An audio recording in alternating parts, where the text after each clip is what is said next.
Good evening, and thanks for joining us on the Week in Review. I'm Brandis Friedman. Nick Blumberg has the evening off. Federal Reserve Chair Jerome Powell visits Chicago and brings with him a stark warning. The level of tariff increases announced so far is significantly larger than anticipated, and the same is likely to be true of the economic effects, which will include higher inflation and slower growth. Those remarks drew a blistering response from President Donald Trump. I'm not happy with him. I let him know it, and if I want him out, he'll be out of there real fast, believe me. Former President Joe Biden was also in Chicago to deliver his first major speech since leaving office and took immediate aim at the Trump administration, accusing it of taking a hatchet to Social Security. They want to wreck it so they can rob it. Meanwhile, the Trump administration doubles down on its deportation of a man sent to a prison in El Salvador, despite previously calling it a mistake. He's in El Salvador, and that's where the president plans on keeping him. The Chicago City Council blocks participants in the January 6th attack on the U.S. Capitol from holding city jobs. Traitors to the country should not be allowed to work for the city of Chicago. Plus, Chicago teachers ratify a contract. The city is on the brink of exhausting its budget to pay for police misconduct, and Northwestern says it will continue to fund at-risk scientific research amid a federal funding freeze. And now to our Week in Review panel. Joining us are Steve Daniels from the Chicago Tribune, our own Heather Sharon of WTTW News, Elvia Malagon from the Chicago Sun-Times, and from Block Club Chicago, Melody Mercado. Let's get right to it. Welcome, everybody. Good to see you. So, Heather, Federal Reserve Chair Jerome Powell, appointed by President Trump during his first term, was in Chicago Wednesday, speaking to the Economic Club of Chicago, making comments that didn't go over so well with the president. Not so much. What did he say? Well, he was explaining how tariff works, that it will serve as an inflationary force in the economy. It will make the prices of goods rise across the board, and that will make it tougher for people to, make ends meet. The president did not want to hear that because in his mind, tariffs work in a way that defies time and space and gravity. And Jerome Powell was trying to bring that back to earth. Steve, you're a former business journalist. Anything from Powell's talk of like the likely economic impact of tariffs, anything that struck you as out of line? No, I mean, he spoke honestly. I think he has a difficult job with Donald Trump as president because he knows, and any economist knows, how tariffs, particularly tariffs that size, will affect the economy in the short run. And Trump makes the argument about, in the longer run, this will bring jobs back to the U.S., and we're looking at it that way. The Fed chairman's job is to manage the economy right now, and so he was, explaining that. But it's a delicate thing when Donald Trump doesn't want that message advertised, and also is beating on the Fed chairman to lower interest rates, which is happening, by the way, in Europe. So Trump is, upset about that because he thinks that would help the economy and help him politically. Does the Fed have any room to cut interest rates, as Trump is pushing them to do? Well, they can always do that, sure. But they can, but how would it go? Well, the idea, the rates are relatively high. They certainly could cut them, but they don't want to stoke inflation. And if you've got already inflationary effects happening due to tariffs, then probably what you don't want to do is further stoke that. I think that's the way they're looking at it. They're also being cautious. They're saying, well, we need to see how all of this chaos plays out. Powell also, he addressed the U.S. national debt, which currently stands at more than $36 trillion and rising. U.S. federal debt is on an unsustainable path. It's not at an unsustainable level, and no one really knows how much further we can go. This is a situation that we very much need to address. Sooner or later we'll have to, and sooner is better than later. Now, Melody, that message would seem to conflict with the president, Republicans who are intent on pushing through further tax cuts that would add to that debt. Is this something that Americans, particularly voters, are concerned about, the national debt? I think they're more concerned whether they can afford eggs milk, and now small business owners worrying whether or not they can afford the tariffs that are extremely high and are affecting the way they can continue to run their business. So I think, although the national debt is something to always be concerned about, I don't think for the average American that is what they're concerned about. They're concerned about inflation. Heather, President Trump, he's now calling for Powell's termination, as we heard in that soundbite earlier. But isn't the Fed chair, isn't the Fed supposed to be operating independently? Can he do that? No, question mark, basically. So, you saw the Dow sort of drop precipitously after the president made those remarks, because I think a lot of investors, especially institutional investors, would find the dismissal of the Fed chair very concerning. There are a number of cases working their ways through the court where the president has moved to terminate the heads of so-called independent federal agencies, and it will be eventually up to the Supreme Court to decide whether the president has exceeded his authority. If they find that he has not exceeded his authority in firing those independent agency heads, I think it would become more likely that the president moves to terminate Powell before his term ends. If the Supreme Court blocks those firings, it is unclear what the president will do. And Steve, the markets have already had whiplash from Trump's tariff announcements. How are the markets likely to respond if he does fire the Fed chair? Well, what Heather said is right. I mean, so Powell's term is up next year. It's not like he's not there forever. He's not there for. You've got to go through the entire Supreme Court process. These first cases they're going to have to adjudicate. If they indeed do rule that the president has the ability to remove these independent agency heads, then the next step would be to fire Powell. There would be some sort of litigation or lawsuit to try to block that. It would probably go back to the Supreme Court. By the time you get to the point where he's actually able to remove him, his term might be practically up. So, but it certainly adds to the sense of chaos, the sense of not being able to predict what the Fed's going to do. Who's in charge of the Fed is part of how you figure out what interest rates are going to be.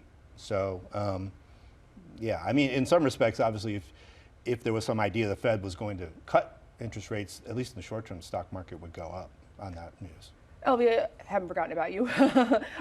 Former President Joe Biden was in Chicago this week, making his first public major speech since leaving office. They typically keep a lower profile. And in it, of course, he assailed the Trump administration for undermining Social Security. What did he say? Yeah, he was here to speak to disability groups, and his main message was that we all have paid into Social Security, so it's not as how the Trump administration is characterizing it as being some sort of scam or some kind of waste, because what former President Biden was saying was that we have all paid into it and everyone should have access to it. He also made some pretty strong political remarks regarding that, no one should be king, things like that. So it was kind of the first time that we've heard President Biden since all of this has happened. Do you think people are listening to him on this, or is he yesterday's news? Does anybody want to hear from the old guard? I think he's a bit of yesterday's news, unfortunately. I think so much has happened and everyone is trying to keep up with all the changes, all the different lawsuits. Is this group losing federal funding? What's going on with the workers? It's just been so much chaos that I do think that strong voice from a Democratic leader has been lost. What does everybody else think? Is Biden, we sick of Biden? Are the Democrats over him? I mean, I think given that, he had to sort of drop out of the presidential election, we still haven't really heard from the former Vice President Kamala Harris. She's sort of weighing her political future. I think that there will be much more attention focused on her and sort of whether she seeks to sort of grab the mantle of leadership for the Democratic Party. But she's got a number of challengers, Cory Booker and his record-breaking filibuster, and of course, Alexandria Ocasio-Cortez, the New York congresswoman who's barnstorming the country, getting huge crowds to talk about the need to fight the president and stand up against his efforts. Yeah, I'm going to imagine that most Democratic leaders would probably prefer he stay on the sidelines. He's the reason that they lost to Trump. Let's just be honest. And coming out and being the voice is not, I don't think, what most Democratic leaders are looking for right now. Melody? Yeah, I agree. I mean, I think, like we said, we're barely 100 days in. into the Trump presidency. I was a little surprised to see Biden so soon, but I also think he's not the face that people were wanting to see or the voice that people were hoping to hear from. Deportation, obviously, been a big deal this week as well. Country seems to be barreling towards maybe a constitutional crisis as the administration is refusing to comply with a U.S. district judge's order, calling it a clear violation of a Supreme Court order to return a man who has been mistakenly deported to El Salvador to bring him back to the U.S. In that blistering opinion, Fourth Court Circuit of Appeals Chief Judge J. Harvey Wilkinson, who was appointed by Ronald Reagan, by the way, said it is difficult in some cases to get to the very heart of the matter, but in this case, it is not hard at all. The government is asserting a right to stash away residents of this country in foreign prisons without the semblance of due process. That is the foundation of our constitutional order. It goes on to say, this should be shocking not only to judges, but to the intuitive sense of liberty that Americans far removed from courthouses still hold dear. It would reduce the rule of law to lawlessness and tarnish the very values for which Americans of diverse views and persuasions have always stood. They know how to write it, don't they? Because that's pretty clear there. Melody, since the Trump administration shows no inclination to back down, are we already in a constitutional crisis? Should people be worried? I was worried the second they said they weren't going to send him back, when they had the leader of El Salvador in the White House, and he said, how would I smuggle him in and refer to him as a terrorist? And so I think the question here is, how far is the Trump administration willing to go? Reading, the judge's remarks, it was just like very astounding how pointed he was throughout the whole thing, and just saying there is no choice. This goes against our Constitution, and you need to bring him back, and you need to actually be making the effort to bring him back. So I think we're all just kind of waiting with bated breath to see what the administration will do, but it doesn't seem like they're going to back down. What about the rest of you? Constitutional crisis, are we there? I think either very close or yes. I think one of the biggest things that's concerning is what happens when someone goes to this prison in El Salvador. We know how the criminal system works here, or even the civil process of immigration court. There's a due process, there's appeals. Even for someone who has the harshest sentence of a death penalty, there's still an appeals process. There's still a process that people can follow. But in El Salvador, from everything I've read, the only way to get out of that prison is if you die.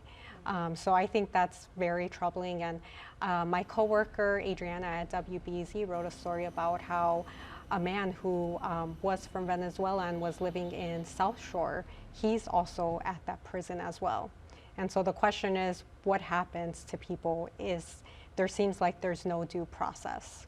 Yeah, the videos, the images that we see from that prison as well are pretty striking. U.S. Attorney General Pam Bondi, she is insisting that Abrego Garcia is not going to be allowed back, and presumably this could be back in front of the Supreme Court. Steve, do you think the administration will refuse to comply with an even more explicit order from a higher court? Well, that's the question, and I don't think this. I think we're not there yet. So we editorialized on this, and we certainly said that he needs to be brought back. But the Supreme Court gave, with the verbiage that they used, gave the administration some room to interpret it that they could, if El Salvador didn't act, then they didn't have to do anything. That it was sort of the ball was in El Salvador's court, which is, I think defies logic, but that was the loophole that they left. If it comes back to them and they're more pointed and more direct and say, no, we really meant it, then we're at a different level of crisis than we're at right now. So we're just not there yet, and I do think I detect some nervousness on the Trump side in terms of how this is going and how the narrative is going. So I think we just need to wait and see. I think that it was really interesting to see, senior Senator Chuck Grassley in Iowa, even at a town hall in a place where I used to do some reporting. It's a deeply red state, and even seeing some of the voters in the room saying, "You need to bring him back." And I was very astounded to see that. That's not something that I would have expected from voters for Senator Grassley, but it's starting to happen. I think people are getting the idea that, hey, if you can do this to this guy, you can take it a step further. If you defy the Supreme Court and if we pick somebody up and just by mistake send them to another country and to a prison, then all bets are off. We have, By the way, we have no further country responsibility. That an immigration judge said, don't send him back to that one. Like, that is the one protection that he actually did have from an immigration attorney. Because we're also seeing international students. They are losing their visas, both here in Illinois, across the country. Illinois has some 55,000 international students, making us, I think, the 5th highest population in the country of international students. Steve, what impact is this going to have on universities if more and more students lose their visas? Oh, that's a good. That's an interesting way of looking at it, because the universities have depended on international students for huge amounts of their revenue really for the last 10, 20 years. And the University of Illinois certainly is in that place. The University of Chicago, really all of them to one degree or another. So if that is cut off or greatly reduced, that is going to create significant fiscal problems for those universities. It's going to mean the price potentially for people in state to attend university might have to go up. So the ramifications of all of this are really multifaceted. The pressure that the president is putting on the universities as well, it's about a number of things, right? But all of it involves like taking back federal money if you don't do this, that, and the other. A lot of it, though, has been tied to how the universities handle anti-Semitism on campus. Is this about anti-Semitism or something else? I mean, I think we've seen a fair amount of argument that the president was determined to sort of attack, for lack of a better verb, universities for what he found to be sort of a support for, left-leaning ideas. And I've read a number of sort of opinion pieces that said if it wasn't anti-Semitism, it would have been something else, and that this is essentially pretextual. I think Harvard and Columbia have both said we have taken significant steps to address every instance of anti-Semitism that we have seen. We have taken significant sort of disciplinary actions against students. That has not been sufficient for the Trump administration, and they seem unwilling to sort of make sure that they're towing a line between protecting Jewish students and ensuring that people have free speech. I think that raises questions about sort of the underpinning of the whole movement. Elvia, meanwhile in Chicago, ICE is claiming that Mayor Brandon Johnson's team hired a film crew to document ICE arrests. How did this claim emerge, and what did the mayor's office say? It's part of the federal lawsuit that the government has against Chicago, Cook County, and the state for their sanctuary policies. Essentially, ICE would really like to get into places like the Cook County Jail so they can facilitate detaining more immigrants, because this is part of Trump's plan to deport as many people as possible. But they are facing resistance here because of existing sanctuary laws. So this was part of a filing in which they were listing off several reasons of things that they cannot get into, and ICE said that they had received information that Mayor Brandon Johnson's office had contracted with some kind of video company to film arrests for the purpose of trying to see if any CPD officers were involved and to discipline them. Now, I will say there was no information about who is this company, where information about the contract. The mayor's office, of course, said that no, they have not hired anyone. The ACLU of Illinois said that it was a bit ironic that ICE was making this claim because, of course, we all saw that in the days after Trump was inaugurated, they came here to Chicago with film crews, including Dr. Phil. Dr. Phil, and they were filming all of these arrests happening in the Chicago area. Yeah, rich coming from them, considering what we know. Melody, City Council voted this week to block January 6th rioters from holding city jobs, a 44-3 vote. Any sense of how many people that might impact? We don't really know. It was about 1,500 people that were pardoned in total by President Trump. I don't really know how many of those are gunning for Chicago to come and work for city government, but I think that various of the aldermen thought it was important to take a stance to say that those individuals should not be, having taxpayer funded jobs. Who were the three alders that voted against them? Voted against this? Do we have a sense of? It was the three far northwest side aldermen, Alderman Anthony Napolitano, Nicholas Spizzato, and Jim Garner. They represent an area of the city where there are a lot of police officers and firefighters who live. Perhaps an interesting data point, given that nearly 150 officers were injured during the Capitol insurrection, and of course 5 died as a result of their injuries from that tragic day.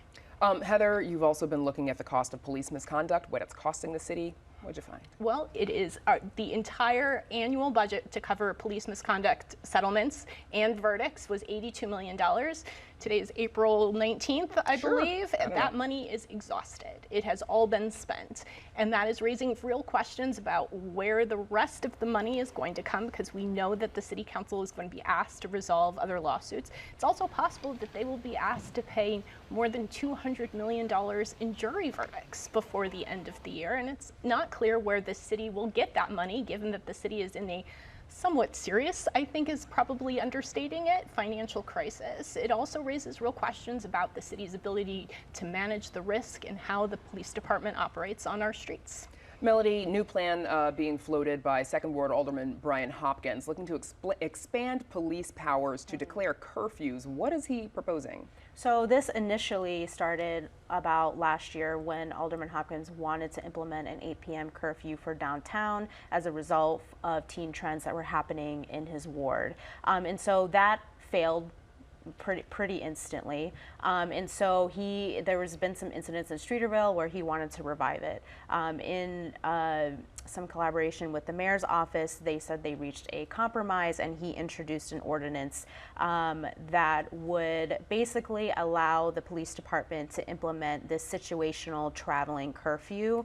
So let's say they receive information that there might be a youth gathering in a certain neighborhood during a particular time. They can implement a curfew for whatever time on whatever date to correspond with that event.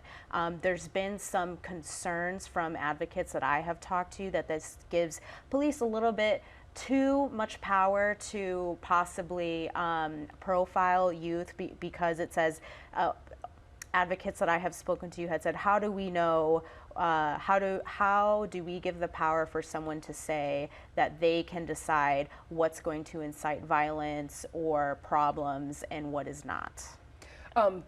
I was just going to say that the police department already has the authority to declare gatherings to be unlawful and to order people to disperse, and that is in fact what they've done when things have gotten out of control in Streeterville. I know that Alderman Hopkins has told a lot of reporters that this is a compromise measure that has some level of support in the mayor's office. The mayor was questioned about that very closely after the city council meeting. I get paid to listen to the mayor. I did not hear him endorse this plan, and I think that perhaps it is going to be a harder lift to get this through the city council than one would expect to have an ordinance that has 31 co-sponsors at this moment. There are real constitutional questions about the police department's ability to sort of decide what is First Amendment protected activity and what is not First Amendment protected activity.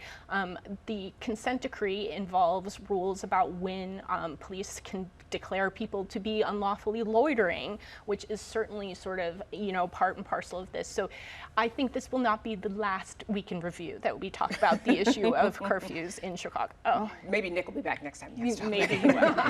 All right, that is Week in Review. Thank you, everybody. Steve Daniels, Heather Sharon, Elvia Malagón, and Melody Mercado. Thanks. Good to see you all.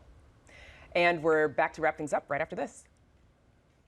Tonight's presentation of Chicago Tonight, Week in Review, is made possible in part by Ann and Rich Carr, BNSF Railway, Francine and Dr. Anthony Brown, and the Mollenhauer Progressive Philanthropic Fund in honor of Ida Mollenhauer, supporting quality journalism.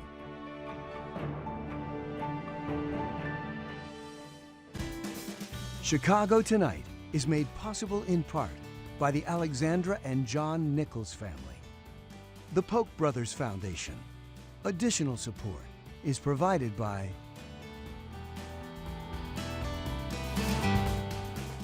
And that's our show for this Friday night. Stay connected with our reporters and what they're working on by following us on Instagram at WTTW Chicago. Now for the Week in Review, I'm Brandis Friedman. Thank you for watching. Stay healthy and safe. Have a great weekend. The other thing we didn't get to, the teacher's contract was ratified this week. First time in 15 years without a strike vote. By an overwhelming majority of the Chicago Teachers Union, which I think is a reflection that the deal sort of addressed their major concerns. We still have to have the Board of Education approve it. That's coming up this week. And of course, they've got to figure out how to pay for it. So, that's no big deal, right? Yeah, we can find that in the couch cushions. Should be easy. Yeah. Do we think the Board of Education is going to? I would be very surprised if they have any problem with it, because that would send everybody back to the drawing board, and I'm not sure that the management, so to speak, could get anything more or different after nearly a year of really tense negotiations. Well, and surely if the 30,000 teachers, almost 30,000 teachers can agree on it, hopefully the 21-member board can as well. Chicago. Closed captioning is made possible by Robert A. Clifford and Clifford Law Offices, a Chicago personal injury and wrongful death firm that serves the needs of clients in the Chicago area and throughout the nation.